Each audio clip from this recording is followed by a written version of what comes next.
Naam, tusalie katika taarifa kuhusiana na maambukizi ya virusi vya Ebola. Gavana wa Machakos Wavinya Ndeti ameonya serikali ya kitaifa dhidi ya kuanzisha kituo cha karantini ya Ebola nchini. Akizungumza katika eneo la Mututini wakati wa ziara ya kukagua miradi ya maendeleo ya kaunti, Wavinya alisema kwamba kupokea wagonjwa wa Ebola nchini kunaweza kusababisha hatari kubwa ya kiafya, hasa wakati mfumo wa afya nchini bado unakabiliwa na changamoto mbalimbali.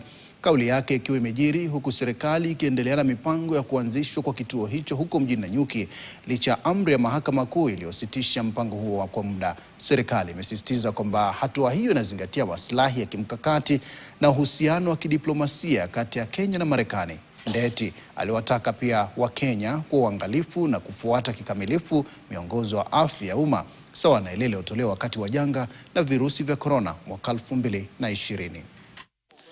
Sisi kama Wakenya hatujawahi hata siku moja kuwa na hizo cases za Ebola. We need to be very cautious as a government. Tusikuje tujiletee shida sisi wenyewe.